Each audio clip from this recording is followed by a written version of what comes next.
Hi Honey's. അപ്പോൾ നഗരക്കാഴ്ചകൾ രാത്രിയിൽ കാണുന്ന ഒരു പ്രത്യേക ഭംഗിയില്ലേ. അപ്പോൾ അതൊക്കെ കണ്ട് ഞങ്ങൾ നേരെ പോകുന്നത് നമ്മുടെ ഹലൈസിലേക്കാട്ടോ. ഇവിടെ ഞങ്ങൾ ഇടയ്ക്ക് വരാറില്ല കേട്ടോ.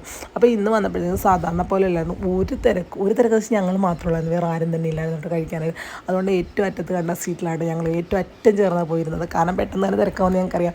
അപ്പോൾ അത് കഴിഞ്ഞപ്പോഴത്തേക്കും ദഹി കാണുന്ന അച്ചാർ കണ്ടോ. ഇത് അവിടുത്തെ ഒരു സ്പെഷ്യൽ അച്ചാറാണ്. ഭയങ്കര ടേസ്റ്റാണ് ഇതിൻ്റെ അച്ചാറിന്. എനിക്കൊന്നും അവിടെ ചെല്ലുമ്പോൾ ഈ അച്ചാർ ഭയങ്കര ഇഷ്ടമാണ്. പിന്നെ ഞാൻ ഓർഡർ ചെയ്ത ബിരിയാണി ആയിരുന്നു. എൻ്റെ ഒരു ബ്രദർ ഉണ്ടായിരുന്നു, അവനും ബിരിയാണി ആയിരുന്നു ഓർഡർ. അപ്പോൾ എല്ലാവരും ഫുഡ് പെട്ടെന്ന് കഴിക്കാൻ തുടങ്ങിയത്. ഉച്ചയ്ക്ക് ഞങ്ങളൊന്നും കഴിച്ചിട്ടുണ്ടായിരുന്നു. വീട്ടിൽ ഫുള്ള് ക്ലീനിങ് ആയിരുന്നു. അപ്പോൾ അതിൻ്റെ പുറകെ ആയിരുന്നു കേട്ടോ. പിന്നെ അമ്മാൾക്കൊണ്ട് ഷവായും അതുപോലെ കുബൂസും മതിയെന്ന് പറഞ്ഞിട്ട് അവൾ അതാണ് കേട്ടോ വാങ്ങിച്ചത്. പിന്നെ ഏട്ടനും 2 കൂട്ടുകാരും ഉണ്ടായിരുന്നു. അവർ പൊറോട്ട, ചപ്പാത്തി, നൂലപ്പം ഇത്രയും ആണ് വാങ്ങിച്ചത്. ഓരോരുത്തർക്കും ഓരോ ഡിഷ്. അതിന് കുറുമയും അതുപോലെ തന്നെ ചിക്കൻ കറിയും വാങ്ങിച്ചിട്ടുണ്ടായിരുന്നു.